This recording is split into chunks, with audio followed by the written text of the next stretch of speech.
Oh, I need to order the cake. Hello, welcome back to another episode of Storytime with Moto. Today we're discussing the word Junmai. Because I think in the last few episodes we've just been throwing the word Junmai around here and there without giving really like an adequate explanation. In episode 1, we did mention that it's basically a style of sake where distilled alcohol has not been added during the brewing process. But we didn't think that was an adequate explanation because then you might be wondering, okay, distilled alcohol, does that mean sake is a spirit? Why do they add distilled alcohol?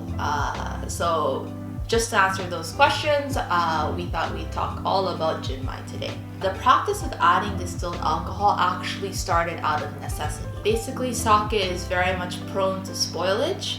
And back in the Edo period, when sake was really starting to become a drink for the commoners and it was starting to get popularized, and lots of sake was being produced, at that point in time, brewers didn't have the fancy gadgets that we do in this day and age of checking for the bacteria content of sake.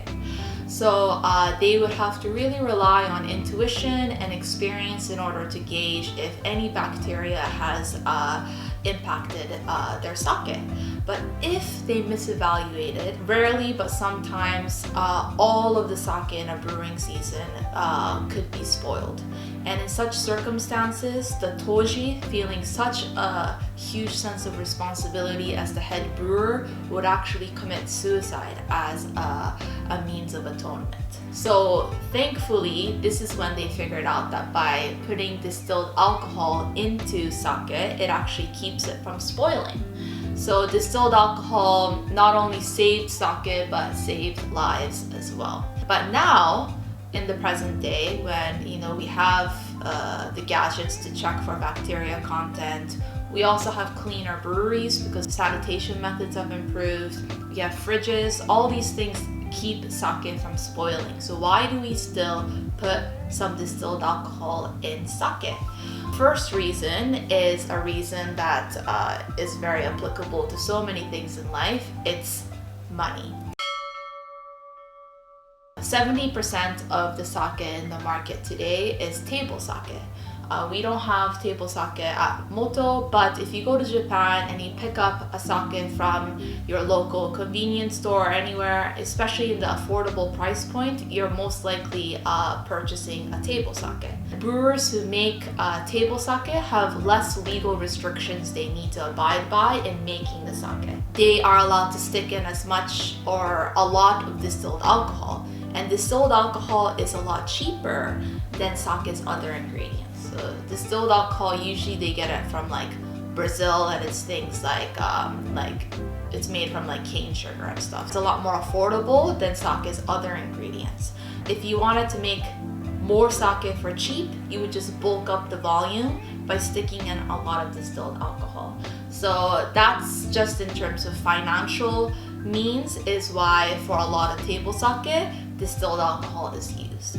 But there's no reason to give all sake made with distilled alcohol added a bad rep, because this sake actually is a really great example of that. So this sake is a premium sake. It's made by Okuhida Brewery in Gifu Prefecture. This sake is called Hatsumidori Tobin-Kakoi Daiginjo, but this is a sake that the brewery made to send off to Japan's national sake competition. So this, they saved no expense. They used the best filtration fraction. They spent a lot of care and effort because this is the sake that was going to represent the brewery. And they also added distilled alcohol in the brewing process. So why did they do that? It's a stylistic choice. It's not to save money, but when you put in distilled alcohol in the brewing process, it really helps release the aromas. So that's what this brewery is using distilled alcohol for. So this sake, the rice used is polished all the way down to 35%. It's really to create a very refined style of sake. This selling point is the aromas. So to further elevate those aromas, you would put in the distilled alcohol. So it's a little bit like whiskey. like you have to blend Yeah. the whiskey Yeah. to have different kind of flavors. Completely, yeah. But with distilled alcohol, it's more about, I don't know if it's about blending, but basically the distilled alcohol, you're putting it in right before you press the sake.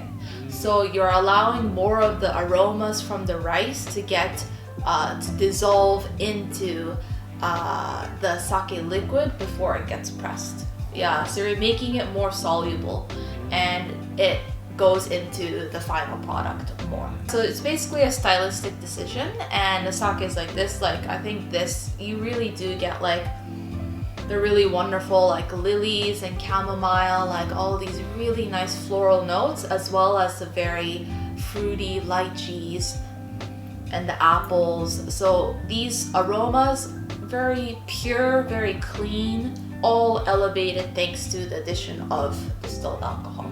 On the flip side, if we're talking about Junmai sake, made without distilled alcohol added, I really think Junmai styles, you do taste the depth and the umami and the sweetness of sake's raw ingredient, which is rice. More or less, Junmai sake is really great for food pairings.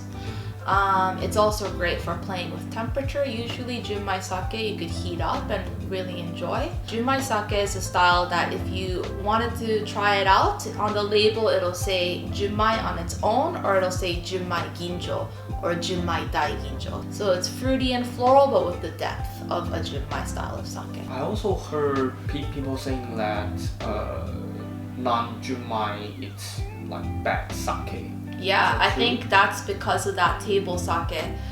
Because 70% is that table sake, which again, not all table sake is bad. There are some breweries really trying hard to make good table sake that's just accessible for all.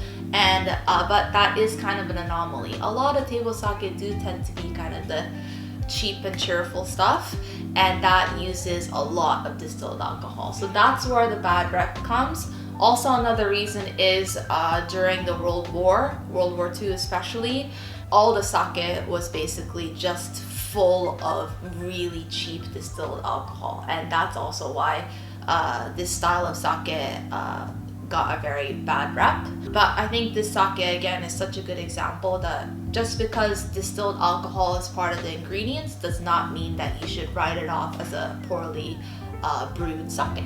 And also, again, back to the question that we do get sometimes, oh, does that make it a spirit? No, it's not, because usually sake is made with distilled alcohol added. Right before bottling, it does get watered down. So there's that.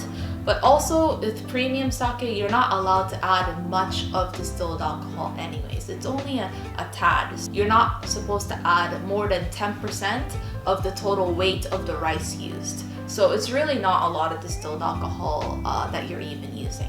So it's really just, again, for stylistic purposes to create, to elevate aromas. On that note, go try Junmai sake, compare it with a non-Junmai, and see which one you'd prefer. And these days, actually right now in the market, 90% of the sake made is in this style with distilled alcohol. But Junmai is a style that's gaining in popularity in the premium sake world. So go and have a try, see what you think. What about food? Like, what kind of food would you pair with? With like, this. Yeah. With this sake, because it's so refined, this is more so like an aperitif or things with canapes, with sashimi, things of that nature. But usually it's not like all sakes with distilled alcohol is this refined and elegant, but a lot of it is more like your fresh, like maybe like a salad, even like maybe like a tomato and mozzarella cheese, obviously sashimi, sushi, fresh seafood, things of this nature. So a little bit something that's more fresh, aromatic, using some vegetables perhaps. These are things that would be good probably with whatever sake you have that uses that distilled alcohol.